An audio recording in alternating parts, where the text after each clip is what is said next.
Hi everyone, here I am with Tim, my mate Tim, all the way from Newmarket. Hello, good evening. Evening or afternoon? Or afternoon.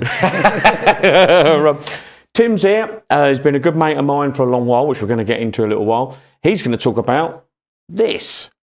Can we see that on the close-up? Yeah. It's the Club Ska record.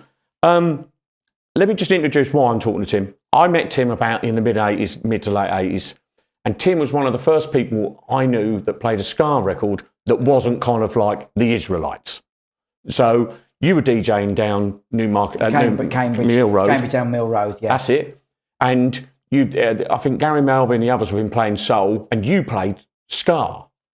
And that was the first time I'd heard a ska record that wasn't Israelites or double barrel, all kind of the obvious ones. So that neatly brings us on to, when did you buy that, mate?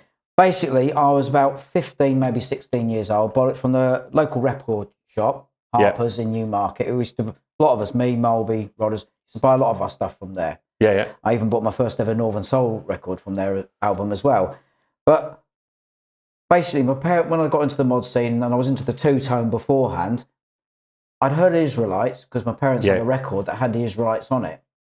And when I went into the record shop, I saw this and I thought, oh, Guns Are Never Own, the special's done that. Yeah. And then I noticed Desmond Dekker. And I didn't know the rest of the record, the songs on there. Yeah. So I thought, right, okay, I'll buy this.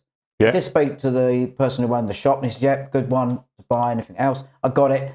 And it's still in my favourite top 10. It's a great album. There's some great tunes on there. I mean, we can just do some, can I borrow it a second? Yeah, sure, no worries. Just zooming through it. We've got Guns Are Never Own, Phoenix City, Shantytown, or 007, Desmond Dekker, Broadway Jungle, Contact Roy Richards, Gun Fever, Rub Up, Push Up, Justin Hines, Dancing Mood, Delroy Washington, Stop Making Love, The Gaylords, Pied Piper, Rita Marley, Lawless Street, Scar Weston, and Kappa Stop the Rules. Every single one of them you could still play now.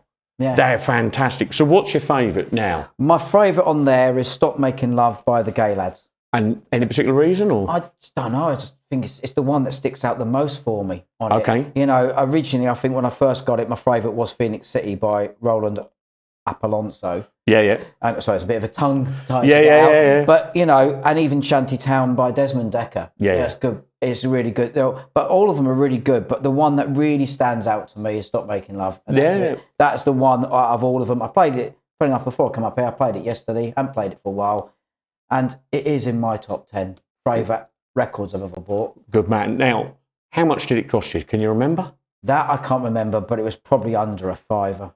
Yeah. Probably under a fiver. It wasn't expensive from what I can remember. Because obviously, 15, 16-year-old, at that time, you've not really got a lot of money. You spent it on records or clothes. And, yeah, to me... I mean, I have numerous compilation albums. Because at the time, like you say, I kind of promised myself not to get into buying Northern Soul records because they were expensive even then.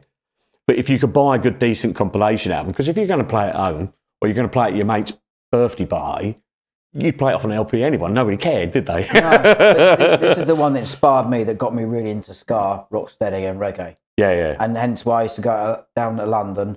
I think it was called Daddy Calls. It was in the cellar, and down just at the back of where Carnaby Street was. Yeah. To go and buy a lot of my singles and stuff to DJ when I did DJ years ago. And it was like Molby and Rodders, they'd be playing like all the soul and all the other mod stuff.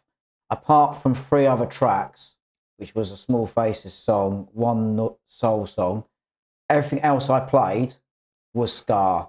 But this is what I'm saying. This is what intrigues me about this, is you're the only bloke I knew who was doing that. Do you know what I mean? At the time, yes. Well, that's the thing. I always remember going to a lot of the mod do's and that stuff, and there wasn't a lot of them playing the early ska stuff. Well, they played double barrel, wouldn't they? They played the commercial stuff, but I was trying to find the most obscure stuff I could find. Obviously, play it at home, see what it was like, and see if it was good to put on.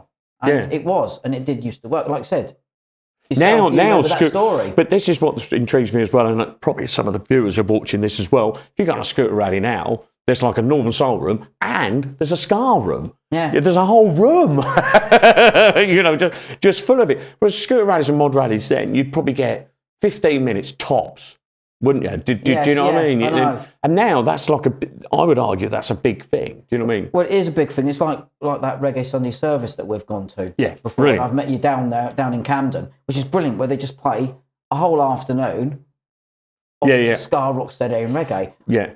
All different. Yeah, no, that's fab. And it's good. Yeah. Right, so what have we got else? What I wanted to get onto though, you've nipped up here because we've done monkey boots. We've been doing, I don't know if it's on the close up, Ria's going to get me on there. Been doing monkey boots for a little while. We do a leather soled version and we do a kind of, I call it a DM sole, but it's not a DM, but you know what I'm saying. It's a winter sole. And we do 2 versions and we've done them, without putting too fine a point on it, in smaller sizes. And my good friend here, you've just got yourself a pair on. What do you think to them? These, to me, are really comfortable. First time I've put them on, I've been wearing them for about an hour now. Yeah. And they're spot on. This is the 3rd pair of boots I've bought off Mod Shoes. I bought 2 pairs of shoes as well. I bought the big shots before, really comfortable, about the most comfortable boots I've worn, and these are spot on. Yeah. And I prefer them with a leather sole because preferably I like them with a leather sole. Yeah, well, just the sales bit again, the ones that Tim have got on, these are made, if you've got the big shot boots, they're made of the soft leather. So they take like no wearing in. The patent ones are a little bit more harder to wear in because the patent makes it stiffer, but it's not long.